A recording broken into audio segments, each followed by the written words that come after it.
financial audit, why the FSIN is being asked to account for millions of dollars.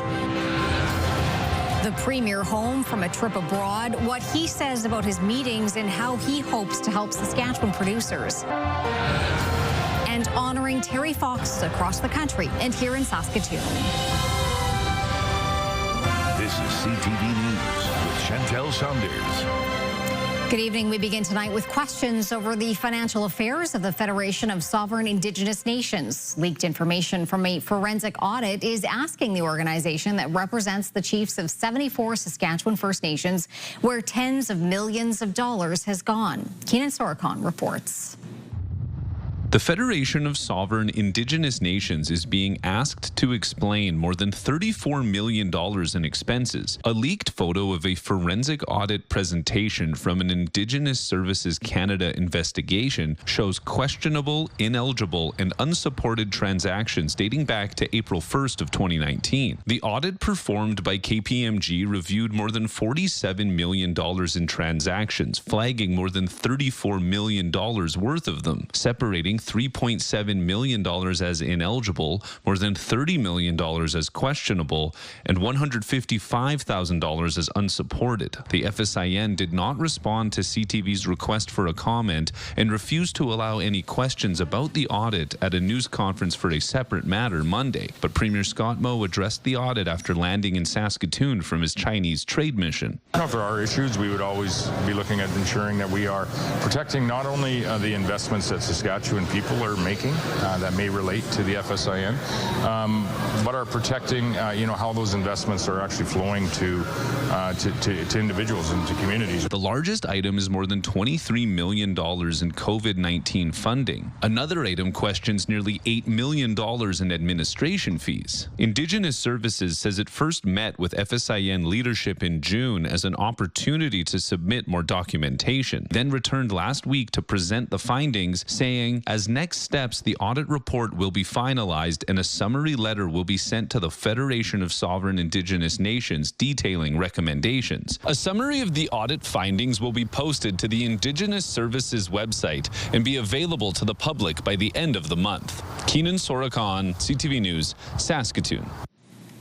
Saskatchewan RCMP are still trying to piece together how the fatal shooting of a woman traveling in a vehicle near Weyburn happened. As Sierra D'Souza Butts reports, police are asking anyone who may have seen anything to come forward. With so many unknowns up in the air, residents in Weyburn continue to wonder what happened late last week.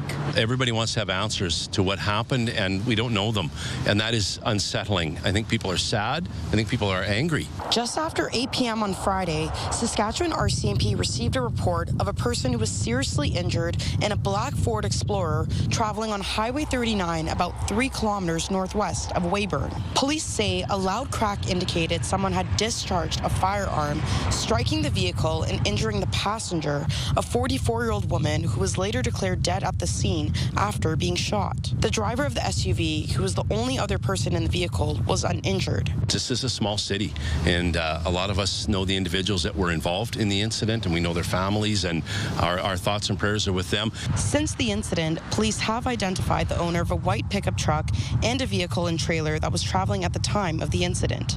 However, RCMP say both owners are not connected to the ongoing suspicious death investigation. In an update on Monday, police asked anyone who have been in the area to come forward, stating maybe you were hunting or target shooting, or perhaps you were with or know someone who was. Maybe you have vehicle dash cam footage from traveling Highway 39 that night. Adding to please give investigators a call to assist in getting answers for the victim's family and community. We are putting our faith in our community to stand together, support one another, and trust in the RCMP that they will move this investigation along. As the investigation continues, RCMP says it has received many tips from the public so far, which has pushed the investigation forward and urges anyone with additional information to contact police. Sierra D'Souza Butts, CTV News, Weyburn.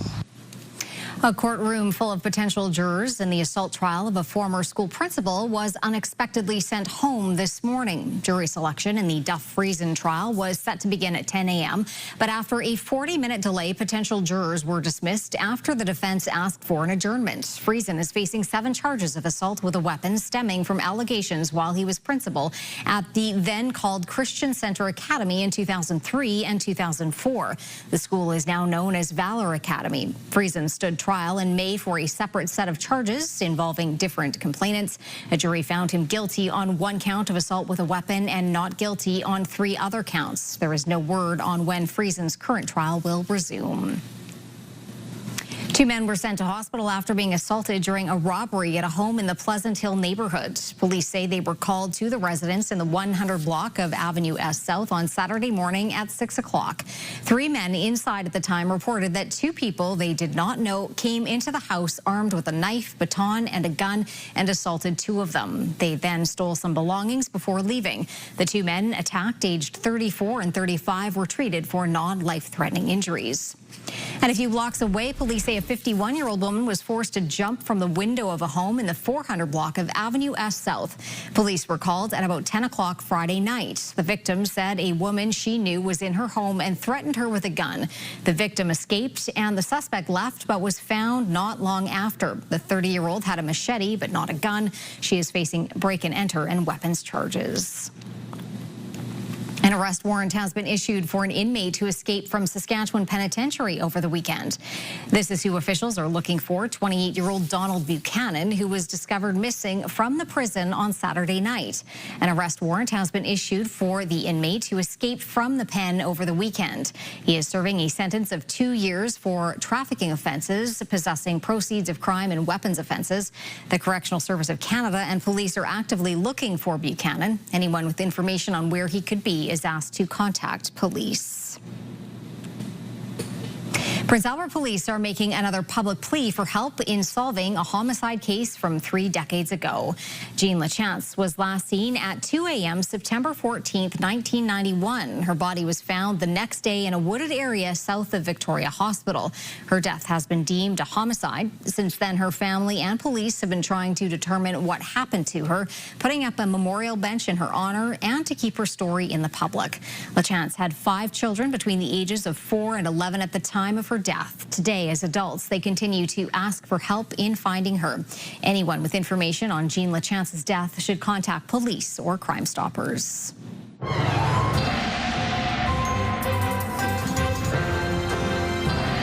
Well, Jeff, another warm day out there. I don't think I'm going to be tired of saying that for a while. Well, you know what? And you'll be able to say it for at least another week, Chantel. Temperatures are going to remain above seasonal and on the warm side of seasonal as we make our way into the next little while. Next 24 hours, though, that system that sort of brought some inclement weather to the eastern areas of the province, that continues to move through into Manitoba, and a big area of high pressure building in, so we're anticipating some fairly quiet conditions, but warm. We'll talk about the details later on.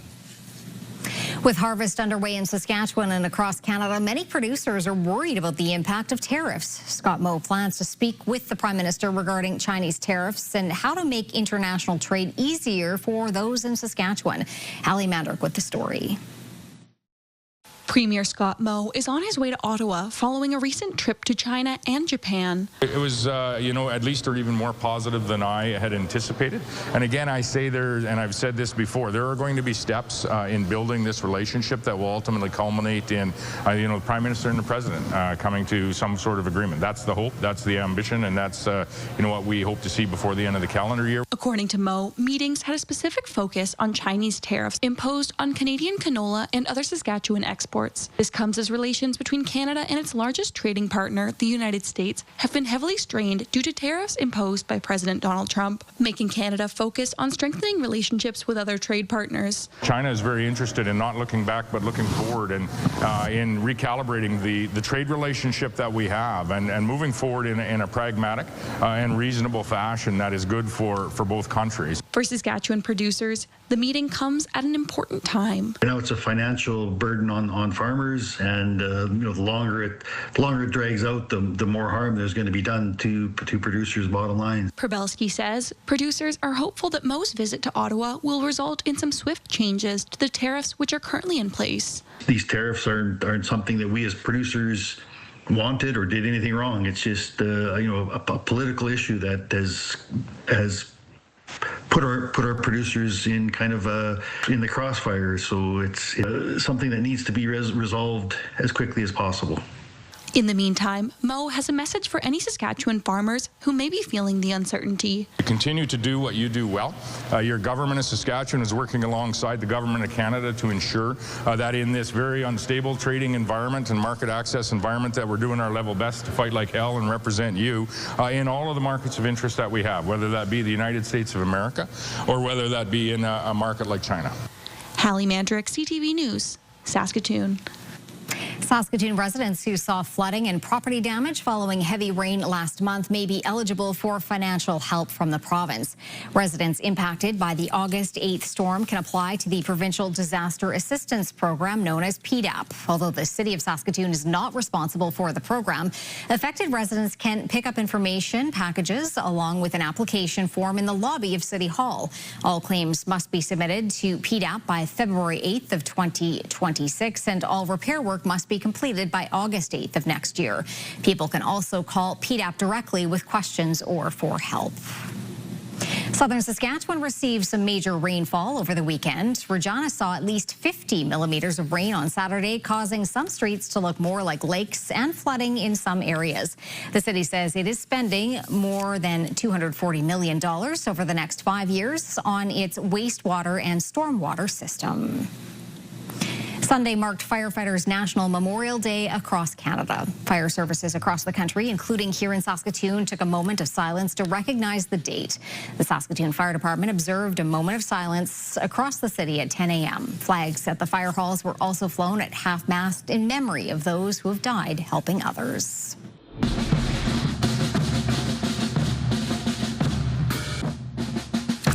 Fallen RCMP members also remembered over the weekend at the annual RCMP National Memorial Service in Regina. The event has been held each year on the second Sunday of September since 1935. It honors regular members, special constables, auxiliary and civilian members who had lost their lives in the line of duty. A cadet band played at the event. The names of the fallen members were also read out, and a wreath was laid at the RCMP's memorial site.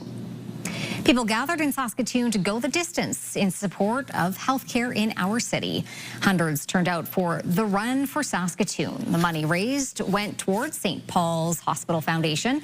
Saskatoon's Ahmadiyya Muslim Youth Association helped organize the event, which saw people run or walk up to 5 kilometers. It's incredible to see the support from the community. It's been incredible to see the community want to come out and volunteer. The Ahmadiyya Muslim Youth Association, we put this on because it's a core teaching of the Holy Prophet to serve humankind and serve mankind. So that's why our youth are trying to put that into practice in the community. The fundraiser is part of a 10-year commitment from the organization to raise $100,000 for the hospital over the course of 10 years. The Saskatoon Rowing Club hosted a paddle party on Saturday. The rowing club invited canoeists and kayakers to join their last local event of the season at Pike Lake. The event featured both a 5-kilometer race and a 300-meter sprint. It's special. We're innovating. You know what? We want to have a good time, and create a bit of a legacy and for all three sports. Yeah, it was just awesome. The event was Saskatchewan's first regatta featuring rowing, kayaking, and canoeing. People also gearing up over the weekend in a race to fight MS.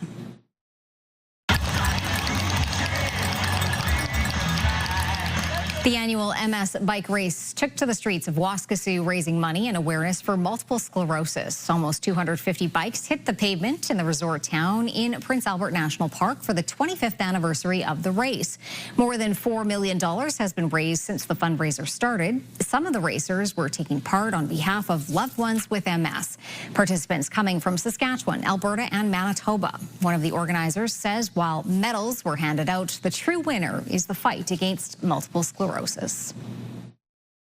I think the biggest thing about MS is that because MS is a neurological disease that you don't see everything with, where a lot of people could be suffering from MS, but you'll never know just because of what they're going through internally. This event raised $320,000 with proceeds supporting more than 90,000 Canadians living with MS, funding critical research programs and community services. Still to come on CTV News, a new initiative making riders' games more affordable, and how Saskatoon is celebrating the legacy of Terry Fox.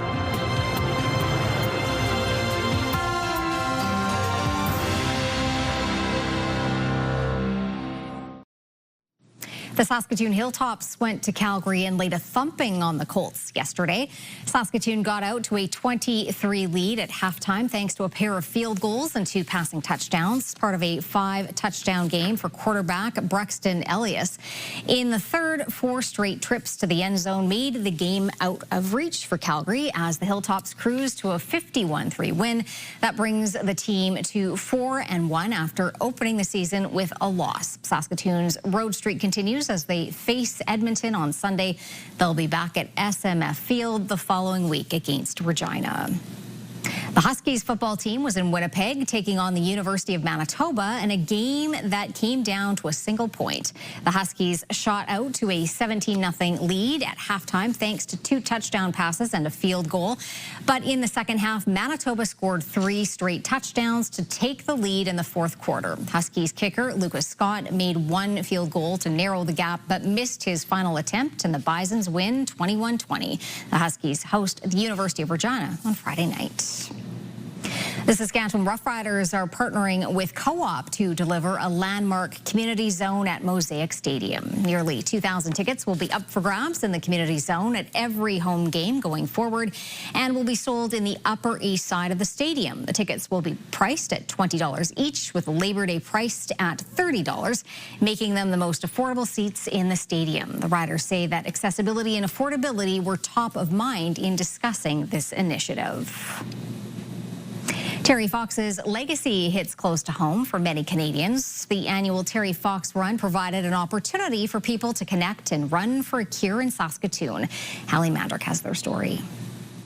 The 45th annual Terry Fox Run had countless Canadians across the country reflecting on Fox's legacy. And even though I wasn't quite sure, because I was so young, what I was exactly fighting for, I fought for it because Terry fought for it, and it really inspired me to keep going and finish the battle.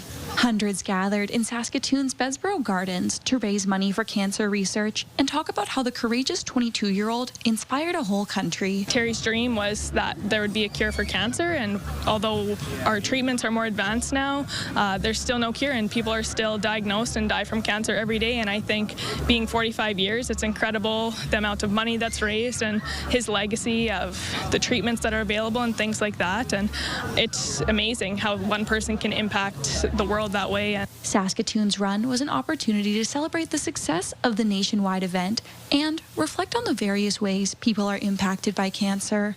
Many cancer survivors were in attendance, wearing red Terry's team shirts. Everyone needs hope while they're going through treatment, no matter kind of what point you're at. And your family needs the hope too. And so keeping the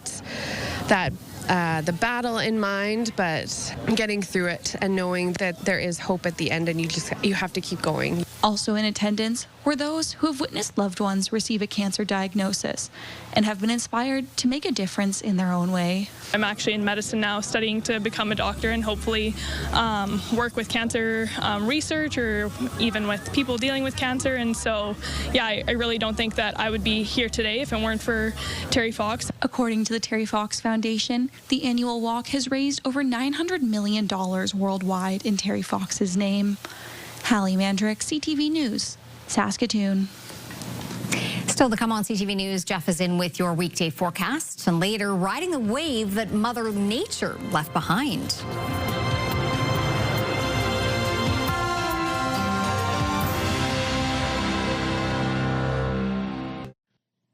All right, welcome back. Just want to take a look at our futurecast. Basically, what's going on here is we see this system moving up and over into Manitoba. We can tell you earlier today, well, actually, along the eastern side of the province towards the Manitoba border, places like Yorkton were dealing with light rain all day long. Estevan was dealing with a thunderstorm around 4 o'clock today. So there has been some inclement weather, but that's moving off. Big high pressure areas building in, and that is going to mean some fairly quiet conditions, at least in terms of active weather. We've got ourselves some warm temperatures as well. More on that later. Saskatoon's Almanac, 26 degrees for a high today. That is 7 degrees above seasonal. 32, though, that was the record set in 1979. The record cold temperature, ouch, -6 in 1903.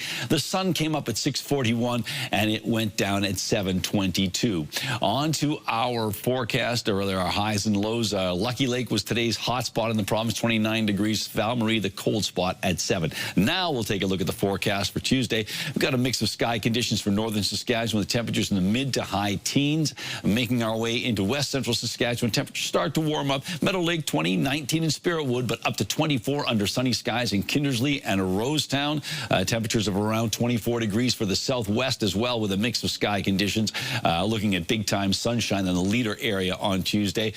Cloudy or mainly cloudy skies for southeastern Saskatchewan with temperatures basically hanging around 25 degrees. And then we have temperatures just slightly cooler, but still above seasonal for east central Saskatchewan, around 22 or 23 degrees, with again a mix of sky conditions. For the Battlefords, 10 degrees overnight, 23 tomorrow with sunshine, a bit gusty at times, up to 40 clicks. 23 degrees as well on Wednesday and Thursday, 24 on Friday, up to 27 on Saturday with mainly sunny skies, 24 on Sunday, 21 1 week from today.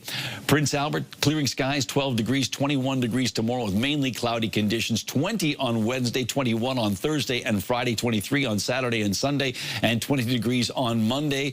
And on to Saskatoon's forecast, we have a temperature of 12 degrees overnight, warming up to 23 with a northwesterly wind gusting up to 40 clicks at times. 21 on Wednesday, Thursday 22, 22 on Friday, 25 on Saturday, up to 26 on Sunday. That is about 7 degrees or more above seasonal, and 21 degrees on Monday. So some warm conditions are in the forecast, not just for Saskatoon, for a large chunk of our province. Still to come on CTV News, making the most of a September storm. One paddle club's extraordinary experience following some rain.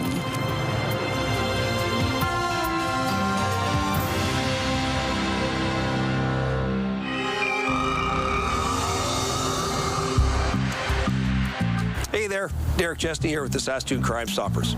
Saskatoon Crimestoppers is a non-profit organization that works with the community in partnership with the public, the media, and the police in a joint commitment to prevent and solve crime in Saskatoon and the province. Saskatoon Crimestoppers provides the public with the opportunity to anonymously and therefore safely communicate information that they have regarding criminal activity in our community. Our program is entirely funded on community donations and corporate sponsors. If you know about a crime that has been committed, you can leave a tip by calling 1-800-222-8477 or online at our website at saskatooncrimestoppers.com. Tips can be left 24 hours a day, 7 days a week. When submitting a tip, the caller will never be asked to reveal their identity. Once a tip has been submitted, a tip number is provided, and the caller's identity is never known to us. We will not ask your name, and you can remain anonymous. Information that is provided to Crimestoppers can help police build cases in Saskatoon and around the province to reduce, prevent, and solve crimes. Please visit our website for more information. You can also check us out on Instagram and X for updates on active crimes and photos of suspects that are wanted or need identifying. Saskatoon Crimestoppers, do your part to stop crime in our community. Select Hair Services brought to you by Sage, the beauty bar. Well, earlier in the show, we showed you the rain that fell in Regina over the weekend, and while it caused some problems for some people, it also provided some fun for a local club. Members of Rapid, a Regina recreational paddling club, took to Wascana Creek yesterday, experiencing some rare whitewater conditions. The rain that fell in the Regina area has been draining into the creek, creating some perfect water levels for kayaking and canoeing. The flow rate of Wascana Creek rose almost 15 times from what it had been just days before. Later in the season like this, completely unexpected. The creek is so low normally that we give up paddling on a lot parts of it, and so to have this come through is just a windfall. Christmas for paddlers, and getting out there and all of a sudden realizing within 20 minutes of Regina you're running rapids. Flows are now nearly back to the pre-rainfall levels, so the fun was short-lived, I guess. Short-lived, but really way to take advantage of that blast, you know. It looked pretty cool. And some nice footage there. That was very nice. Absolutely. All right, forecast-wise, we're not going to see some rain. No, rain is really not in the forecast at all. And let's not kid ourselves. I won't lie. We thought temperatures were going to cool off for a little bit and then bounce back. It's sort of nice and straightforwardly warmer than seasonal, so enjoy. All right. Thanks for watching. Have a great evening.